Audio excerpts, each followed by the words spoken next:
Welcome to the Woodpreneur podcast, the best podcast for the business and marketing side of the sawmill, lumber, and wood industry. What's a woodpreneur? If you have a business where you make money as a woodworker, sawmill owner, selling slabs, or a content creator, then you're a woodpreneur. My name's Steve Larosiliere, and I started Woodpreneur Life, Acres of Timber, and the Woodpreneur podcast just for makers, wood entrepreneurs, and small business owners just like you. We're on a mission to empower thousands of wood businesses to grow sustainably and put out great products. Each week, I interview makers, sawyers, content creators, and 6- and 7-figure entrepreneurs that know the wood industry inside and out. With topics covering everything from the urban lumber movement, sustainable sourcing and design, we'll discuss the ins and outs of how to grow, monetize, and fully immerse yourself in the woodpreneur lifestyle. If you're a hobbyist, a full-time wood business owner, part-time entrepreneur who wants to become a content creator, or quit your day job to pursue your dreams, the Woodpreneur podcast is just for you. Thanks so much for listening. Now enjoy this episode. Hey, welcome back to a brand new episode of the Woodpreneur podcast. This is your host, Steve. And today I'm pleased to have Brent Jarvis from Clean Cut Woodworking on the podcast. How you doing, Brent? Doing fantastic, Steve. How you making out today?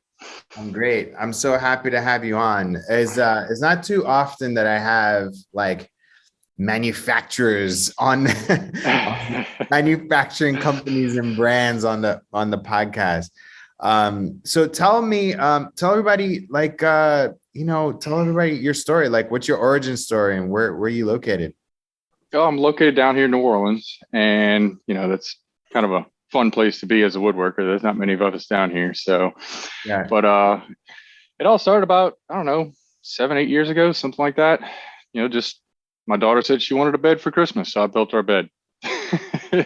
What was that, with a jigsaw and a palm sander, basically, So that was where the woodworking pretty much started. I got the bug and went from there, did custom orders for, let's see, I went about 2 years just building a shop, getting tools, doing that. Yeah. And I started, hey, I can make some money off of this possibly, right? I see other people doing it. What was your job before? I'm an operator at an oil refinery. Okay. So I've got some really crazy hours. Some really crazy hours. Like late nights? Oh, it flip-flops. Nights to days, days to nights, nights to days, days to nights. That's one of those crazy things. But, juggling that, and then decided, let me do a little side business here. So did the woodworking thing, took custom orders for a while, and came on a custom order that I needed a router sled. Mm-hmm. So I built one. I used it. It got the job done. Hated it. Couldn't stand it. Yeah. There was so much involved in it. Couldn't stand it. So I said, there's got to be a better way. I know I'm going to be using these things a little more often. And so I started looking around, and I went out and I bought about $3,000 worth of different materials to try and prototype something. Yeah. Had this, had that. Before that, I'd purchased the Woodpeckers one. Before that, I'd purchased the TOT one, other big names on the market. Purchased those, hated them, couldn't stand them. Took everything I hated about them, returned them, took all that knowledge that I gained from purchasing those and not liking them, and created my own. So how long you been building your own router sleds? So I've been building them for about 3 years now. So it was about 3.5 years ago when I first started designing it. So I went through about 6 months, 8 months of R&D and, this and that and this. So in the end, I made a post on Facebook. So I made this post, oh man, hey, look what I made. It was a post on one of the woodworking groups. I made this router sled, man. This thing's cool. Look how awesome it is. It's fantastic. And instantaneously, my DM started blowing up. When I say blowing up, I'm talking hundreds of messages. Wow. Asking, man, do you have a material list? Did you do this? Did you do that? That post alone started blowing up in that group. You struck a chord. Right. Yeah. Right. I realized I'd found a niche, but I wasn't, I really wasn't in the mindset of, oh, hey, let me manufacture these things. Yeah. I was just sharing knowledge that I get from the rest of the woodworking communities and by Facebook groups, Instagram, stuff like that, So then I got a message from a friend of mine. He says, look, dude, you need to take that post down. I said, what do you mean? He's like, dude, you need to take that post down. You need to start selling these things. I said, nah. I said, no, you crazy. He's like, no, look at the responses you're getting. Yeah. You need to take that post down and consider this. So that post was up for about 10 minutes, and I literally had almost 200 messages asking for, just a list of the materials that I used to do it. Yeah. And I said, oh, okay. I think he's onto something. Delete. Yeah. Immediately deleted. So once I deleted the post, that's when I really started kind of narrowing down more materials, looking at suppliers, trying to find suppliers, trying to figure out how I can make this happen. So from there, it went through a lot of R&D, a lot more pieces, parts, and this and that, and processes, and how I can get this started. So I said, okay, well, all right, let me try it. I kind of figured it out. So let me try it. So I posted in a group saying that these things for sale. Yeah. Sold 15, 20 of them. Oh my gosh. First post. And I said, whoa, what just happened? And, literally, at this time, right. At this time, I'm still like, I still don't have processes down. I still don't have suppliers locked down. I still don't have all of this and that, and I didn't have the cash. Like, I didn't have the equity in the business at all. Well, I didn't even know I had a business at first. Yeah. There's no equity in it. So what I was doing is I would take pre-orders stuff.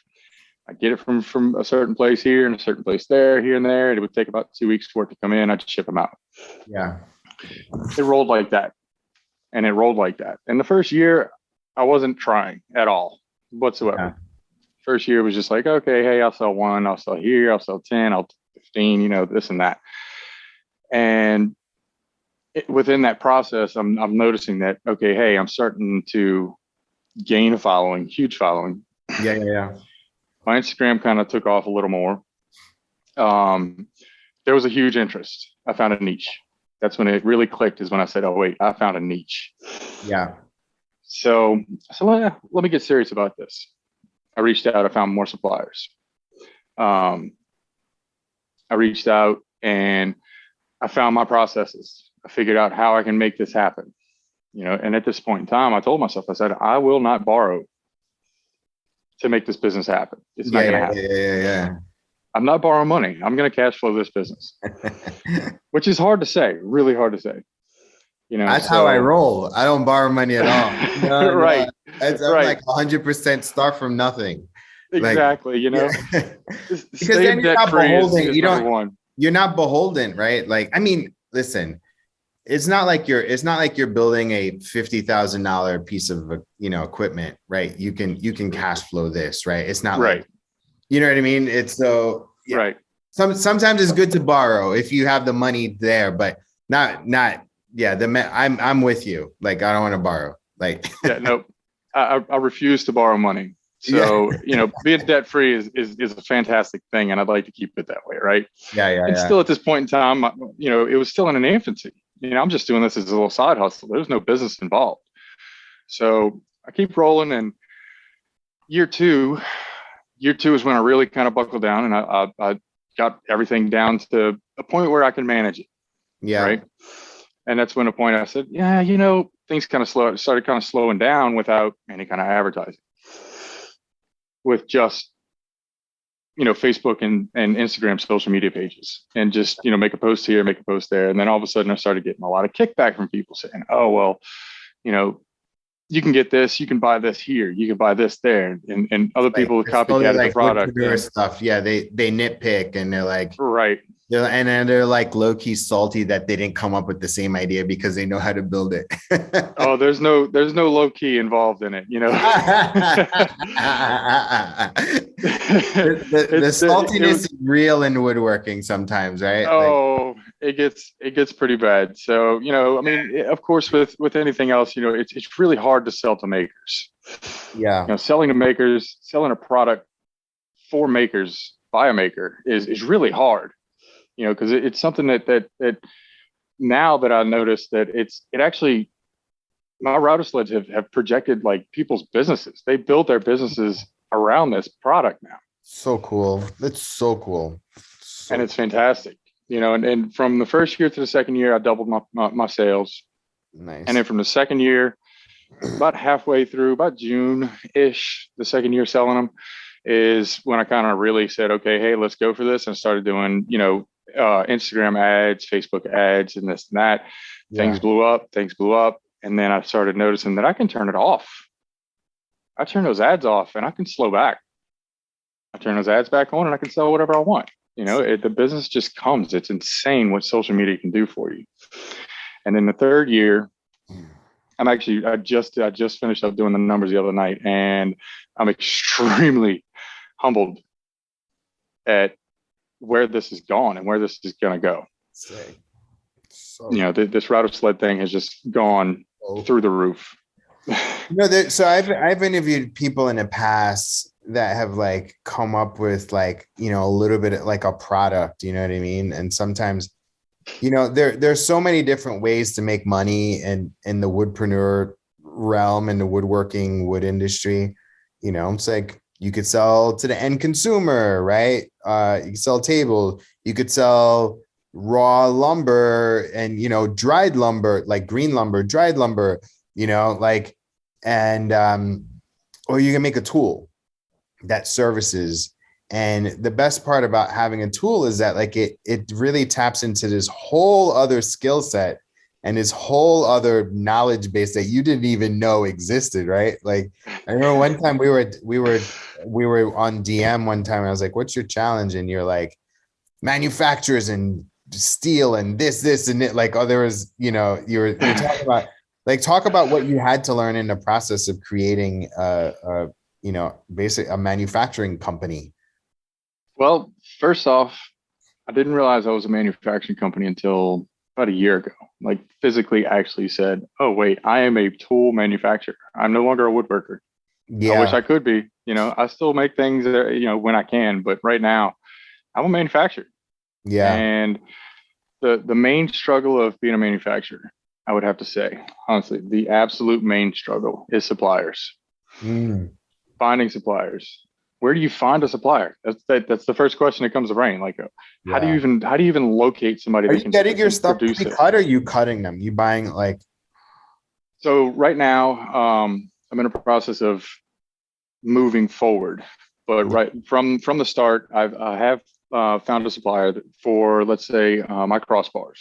Okay, my crossbars are solid hardened steel rods. Yeah, and I'm not set up to cut those. I'm not set up to mass purchase those either. Yeah. Right. So, because I'm doing this out of a 2-car garage, just like most of us out there. Right. So I don't have the storage space for that quantity for me to process it. Oh man. But I do get them. It's nice to be able to do extra nice things for your family when you have this little chunk of money, right? Man, listen. I could tell you. I honestly, this is the stuff that I like live for. When the stuff that comes out of your head and that you create with your mind and with your hands is now providing more opportunities for your family. That's literally why I do this, is to to highlight that, to help people get there. And that, first of all, congratulations on building something and doing it and having a successful 2021. Tell us about what's that like to be able to do stuff for your family. And look, it was 2021. I'm a hand plane collector on the side. Okay. 2021.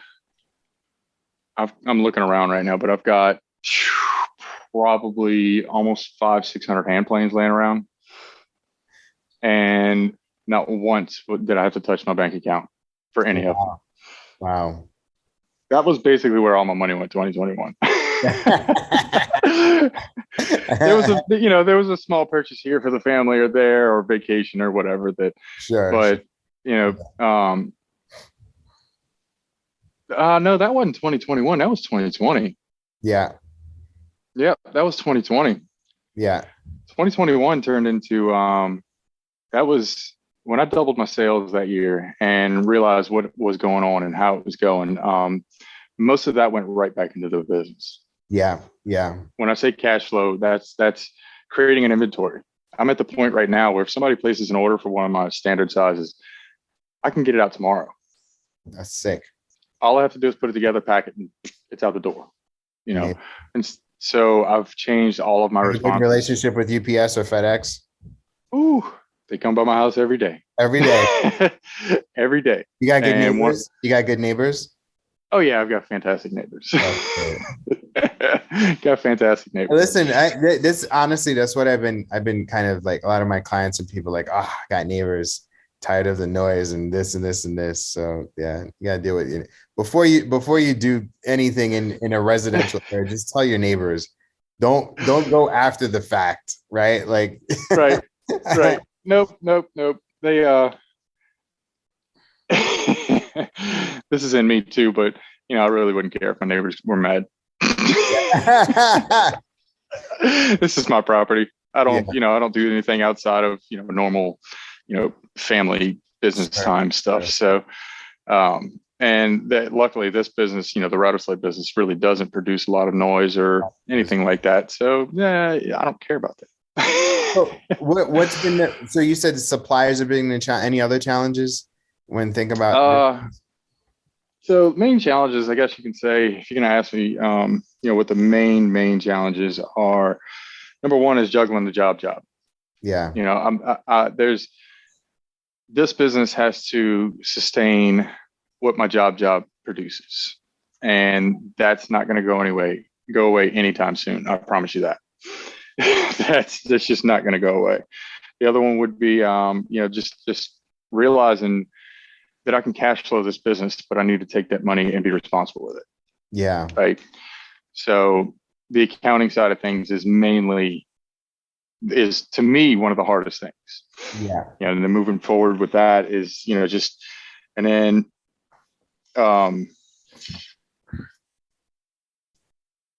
then what's next? That's the next. We're always thinking, what's bigger? What's next? How can we go? How can I do more? How can I make this better? How can I do this? Yeah. What are my next advancements in this? And the biggest struggle for me is just juggling the time I need to make videos and content for advertising, as opposed to what can I do to start prototyping more for the next step of my router sleds. Yeah. It's like balancing marketing versus product development, right? Exactly. R&D is got to be by far the most expensive thing that you can possibly not realize how much money goes into it. And how much time is the biggest money, drain of any business. You just don't have enough time. You don't have enough time. Yeah. Yeah. So I'd have to say, the supplier thing, I've kind of got that down to a science at this point in time. The next thing would be, the next step for me, honestly, would be retail marketing or retail selling. So being a wholesaler, selling to retail rather than, that's a little scary. You're going to need people. You're going to need some extra people. At this point, not really. I've got, the next step for me is, I guess you could batch orders, right? Like if you get a retail location, they place an order, you tell them it'll take 6 weeks in order to fulfill it or whatever. And then you can just bust your butt, get that done while continuing the online sales, right? Right. Yeah. And it's, I see when you say online sales, I'm not quite fully e-commerce yet. And I think I've strategically done that because I know for a fact that I'm missing out on probably 40% of my business. Not just because they have to physically make a contact with me. Yeah. If people could just click and purchase. Yeah. We live in that world, right? And, people don't really want to talk to somebody to purchase something. Yeah. But if they can click and purchase, that's kind of why I haven't gone full e-commerce yet. The other reason is, trying to keep the costs low. Sure. Overhead price of, websites and this and that, and fees and taxes and all this other stuff. It adds up. How many different SKUs, product lines you have? Is it 4? No. I have 4 commons, like most common sizes. So over the years, I figured out which ones sell the most, and those are the most common ones. So I keep those pretty much in stock. Mm-hmm. I do a lot of custom work. People say, okay, hey, I had a guy, he bought one that was 60 inches wide by 25 feet long. Oh, right. You imagine at that going point, you back and might as forth well across the slab. get like a, slab miser or something, right? Well, see, that's the problem. So you have this guy, he's got this 25-foot slab, let's say 4 foot wide by, 25 feet. How much does a slab miser cost? 18 grand. Yeah. 30 grand, Yeah. 20 Yeah. grand. Yeah. All 20, right. Yeah. Yeah. He walked out the door with that thing for $1,700. Dang. Yeah. Yeah. Yeah. You Yeah. see what I'm saying? Yeah. My cost, my main goal is to keep the overhead as low as possible, For sure. and provide a product that's going to enhance somebody's wood business. Yeah. Man. If you look at mine compared to what's on the market by the big companies that I've named already, but I'm half their cost. It's so funny. Over Christmas, because for those that follow, I've been building a shop in my basement, and I'm gonna start next month. Just start doing more stuff, and I was on your Instagram with my father-in-law, who's like my woodworking mentor, and right. And I was like, I'm gonna get this. I'm gonna so I'm gonna get one next month. Just because I like the portability. I like that you don't need, and I like the versatility, at least for me, because I'm not gonna build massive tables. The biggest that I'll do is a coffee table, and then also I want to get into some art stuff, right? Art and resin. And I need to flatten large pieces that are beyond just a planer size. You know what I mean? And so, right. And I want to be able to use my router for more than one reason. Right. And so, I mean, I'm not even a customer yet, and I see the value, right? Right. Just because I don't have a lot of space. I live in a big city. But yet I know that if I have your tool, I'm going to make more money. Bottom line. That's all it's all about. Instantly, I know I'm going to make more money if I have your tool, So you mentioned the planer thing. And as I'm looking in the spot that my planer used to sit, I could say, and I get this all the time from people that say, oh man, that thing's expensive. Yeah, it is. I'm not gonna lie, to your average woodworker, $600-$700, somewhere between $500 and $700. That's a good chunk of tool to purchase, right? Yeah. But if you think about it, DeWalt sells a planer that's in just about it's 24 inches. Everybody's shop. The most, right? Isn't it? No, the 12 inch, right? They're 13-inch planers, and they're $600 with the beds, right? 12 inches. Yeah. But the max you can max it out is 13, right? So, okay, $600. $600 gets you a 30 by 60. Yeah. I mean, I'm sorry, a 40 by 60, which cuts 40, 40 by 5 feet. 30 inches wide by 5 feet long. But even if you get the big overhead one, nobody has that kind of space. I mean, people do have the space, but I don't have the space. And so that's why I looked at okay, you get the DeWalt 13 inches. I was like, shoot, what am I making? Like a charcuterie board, right. At most. And then maybe I do 2, and then I do a glue up, and then I would still need a router in order to flatten it anyway. Right. Flatten after the fact, unless you're, fact. Right. Right. So it makes the most sense. And you're targeting spot on. Yeah, no, I love it. Hey, so tell me, so this is the part where I give you any marketing advice. So tell me what is there something that I could help you with? Any marketing or business advice that I could give you? It's kind of funny because I you wrote it down? had some notes. I was thinking about this last night whenever we started after you reached out. And I tried to narrow this down, and it's crazy because it's all over the place. Mm-hmm. I'm thinking, what can Steve bring to me the best over anything? On this list is retail packaging. He can't help with that. cardboard's got to be by far the most expensive, wasteful thing on this planet. Yeah. It's insane and it's expensive. But boiling it down to your actual question itself, I'd have to say where I'm at right now, without going forward with an actual e-commerce website, is an email list.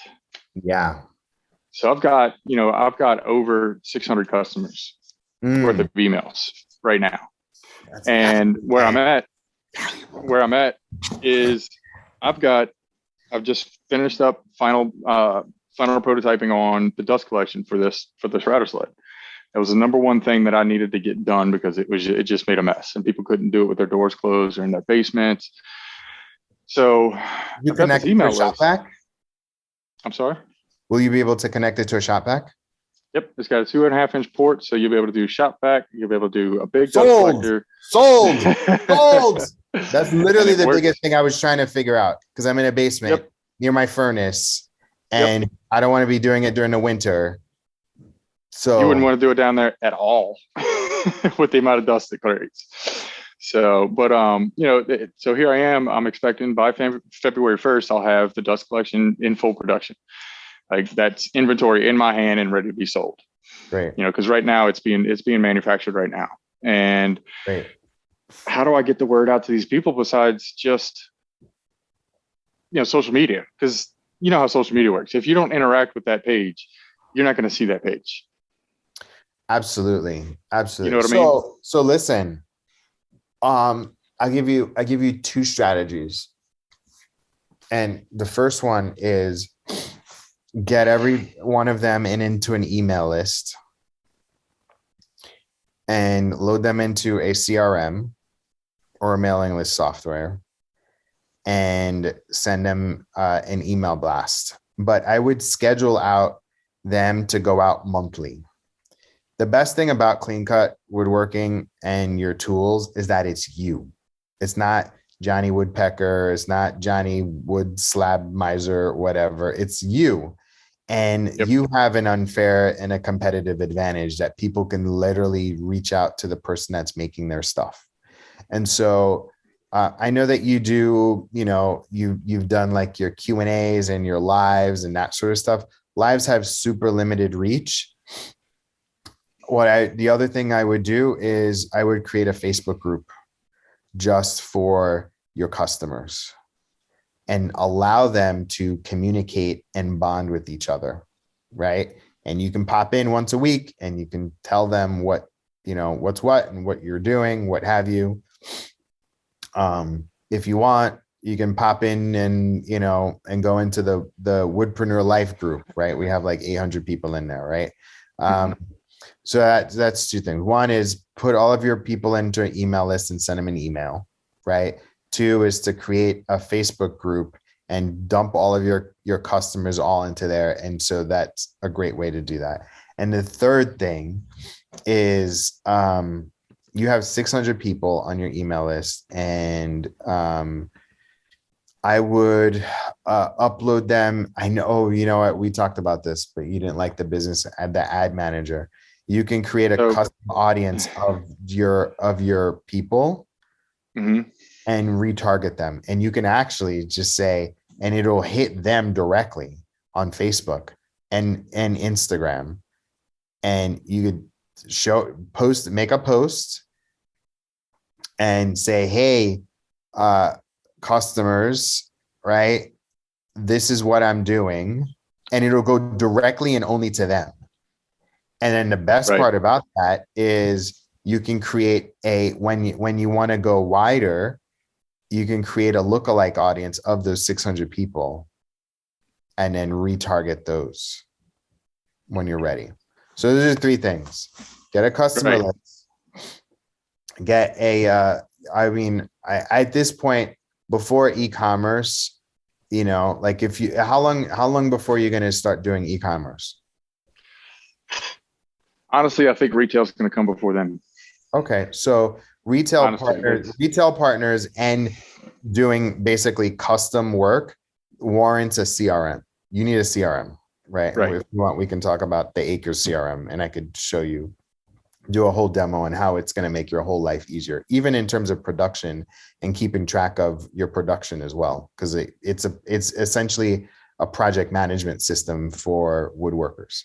And so there's that. And then you can email blast people. Even if you don't want to use Acre CRM, you can use like something like MailChimp. Just plug them in, make a template, blast them. Right. The cool thing with us is that if you have their cell phone numbers, you can blast text them too. So, well, that's the only thing that I've couldn't figure out, and I've looked over everything, is, and this may sound crazy, but this is where my brain goes, the legalities of that. They've given all this to me privately. Oh yeah. Well, I mean, you can send them a message and tell them, if you don't want to get this, then tell me and I won't email you. Right. I mean, you have DMs with these people too, right? Don't you have DMs with all these people? Right. You could do the same thing. Hey, is it cool if 600 DMs? Come on. Look, how many dust collection kits are you planning to have? The first production of it is going to be 400. I'm going to have 400 in stock because I have a feeling that within the first, if my numbers are correct from just reaching out and kind of making a post about it here and there, the first 200 are gone. Yeah, well, that's what I'm saying. Like, that's why you blast them all at once and say, if you don't want this, then opt out. That's it. Right. Yeah, I know. For me, you see where I was going with that, though. Yeah. I mean, to me, it's no. I would. Your next couple of sales, just make sure that on the receipt that says, hey, I'm never going to sell your email. I'm never going to send you this if you don't want, you know what I mean? Like, how are you taking payment now? I do everything through PayPal right now. Yeah. So we could set you up with like a Stripe account, and you just get everything. Everything goes into one spot, and then you can send automatic receipts and everything. It'll be so much easier. Anyway, so that's what I would do. Was that helpful? Yeah, absolutely. Because the first thing was MailChimp. That was that's the first thing that pops up for any kind of email client, right? Yeah. And I was thinking that the very first thing that was going to happen with the email list itself is the first email is going to say, sign up for the email list. And that alleviates in my brain, the legalities of sending out mass emails. But who knows? That's another thing that I haven't quite fully dove into yet and got straightened out, but that's got to be the next major thing that I guess that you would probably be able to help me out. Yeah. Cool, man. Or any last bit of parting advice for the Woodpreneur community?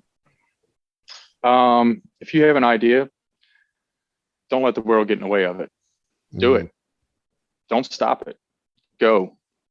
If that's it. Just bottom line. It takes a lot of legwork. Being a manufacturer of a tool, it took me a very long time to figure out how to do this or how to do that. But you know what? Take every second that you get, even if it's 5 minutes that you're just kind of sitting on the couch before you start a movie with your wife, take 5 minutes, look up, be like, okay, hey, can I do this? Do it. Yeah. In the words of the great philosopher Nike, just do it. Just do it.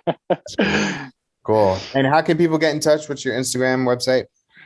Instagram's going to be Clean Cut Woodworking. Facebook is Clean Cut Woodworking. And I do have a very small, one-page Google website, and that's cleancutwoodworking.com. Cool. Very cool. All right. Well, thank you so much, Brent, for your time. I'm super excited to get your story out, and thanks so much for being on the Woodpreneur podcast. I appreciate you, Steve, everything you do. All right. Take care, man. All right. Thank you. You too. Thanks for checking out the latest episode of the Woodpreneur podcast. If you found value and love what you listened to, please subscribe, rate, and review so that more people can learn about our mission and vision. Lastly, join our community, the Woodpreneur Membership Community. It's a marketing and training program to help you market and build your wood business past 6 figures. Give it a test and apply what you learned to your business.